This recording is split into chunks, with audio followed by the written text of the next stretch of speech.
Make the ground shake.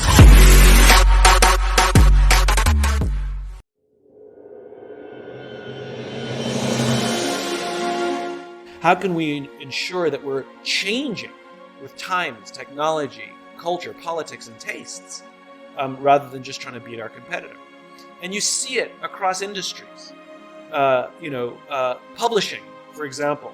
The internet showed up, and they saw it, and they thought it was nice, and they, as it took on, they sort of, I guess they were interested in it. They sort of played defense, and then Amazon showed up, and Amazon went to all of them and said, "Hey, you want to invest in this?" And they all said no.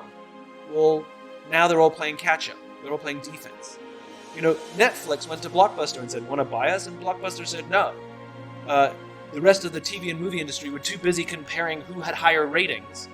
And they completely missed the fact that Netflix has now completely reinvented television. I find that fascinating. General Motors was destroying its own electric vehicles to protect its old business, and now they're all rushing to catch up with Tesla. I think this is hilarious.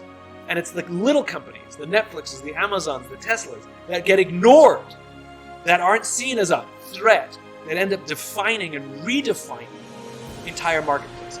Now, this is not unique to small companies.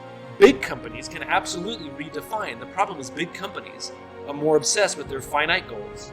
Big companies are more obsessed with beating their competitors, and little companies are obsessed with their vision. Little companies are obsessed with this outsized vision that outstrips the resources they have, right? Somebody says, "We're going to do this," and everybody looks around and goes, "We don't have the money for that. We don't have the talent for that. I guess we'll have to be creative." And I think this is one of the opportunities for big companies. As they get big, their visions get smaller. They become goals that they can just do a backflip for. There's nothing inherent that a big company shouldn't be innovative. But to your point before, they become risk averse. They become stable. And at the end of the day, it takes huge vision. What I imagine is a huge corporation, a multi-billion-dollar corporation, that someone will say, "We imagine a world that's so crazy and so idealistic that in this large corporation, they all look around and go, we don't have the money for that. We don't have the talent for that.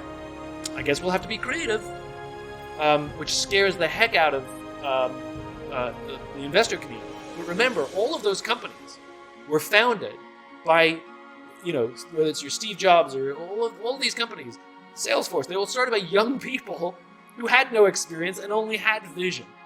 And I think there's no reason why big companies cannot be innovative. But I think it's about pushing their own boundaries and allowing for entrepreneurship.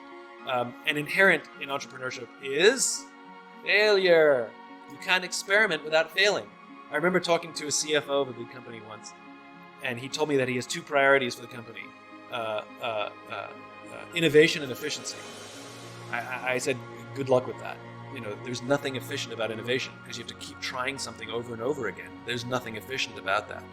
And for some reason, I don't know what it is, companies are obsessed with growth. And everybody, they brag, "We're a hyper-growth company." Show me one article, not 10, not 15, show me one article that shows any data that hyper-growth is good for business and good for the company. There is no data to show that companies who are obsessed with growth actually build stronger companies, because they don't.